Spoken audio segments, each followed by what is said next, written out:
Salam pamuji rahayu. Sabda winedar dinten menika Ahad tanggal 16 Desember 2020 kapendhet saking Yakobus bab gangsal ayat 7 kanthi jejer sabar.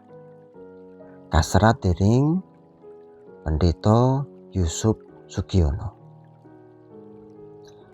Yakobus gangsal ayat 7 ingkang mekaten. Kang iku para sedulur padha disabar nganti tumeka rawuhe Gusti. Sejatine wong tani iku nganti anti marang pametuning bumine kang adi sarta disrantekake nganti tekani udan ing mangsa rontok lan ing mangsa semi. Amin. Para kadang wonten ingkang mastani menawi dados tiyang Kristen menika badhe kalis saking rupi-rupi panandang, boten kekirangan, kerapan, lan tansah ngraosaken kabingahan. Pamanggih menika tentu kemawon boten leres. Awit salamining manungsa taksih gesang ing alam donya mesti badhe abenajeng kaliyan maneka warni panandang lan perkawising gesang. Waosan kita wanci menika isi piwucalipun Yakobus dhateng 12 taler ing tanah monco supados salebeting ngadepi panandang sami nulodo gesangipun para nabi ing wekdal kepengker.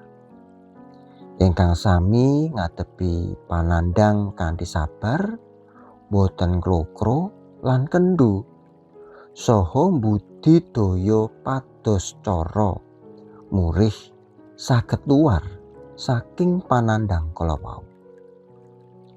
Supados saged sabar ing salebeting ngalami pancoben lan panandang, kita kedah nggadahi raos hormat lan purun ngraos-ngraosaken kasaenanipun Gusti ingkang sampun kita tampi saben dintenipun.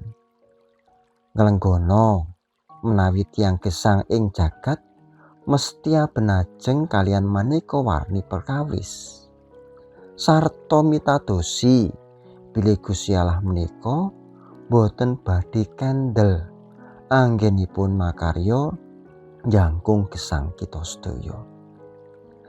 Kados pangandikanipun Rasul Paulus wonten ing serat kapisan Korinta bab 11 ayat 13 ingkang mekaten. Kang padha kealami iku pacoban-pacoban kang lumrah kang ora ngluwihi kekuwataning manungsa, sebab Gusti Allah iku setya tuhu ora bakal negakake kowe kena ing coba ngluwihi kekuatanmu. Menawa kowe kena ing coba, panjenengane bakal maringi margining luar satemah kowe padha bisa betahake. Setya tuhu lan sabar ngadepi panandang kanthi kebak pangajeng-ajeng. Awit Gusti mesti ngatosaken kita. Amin.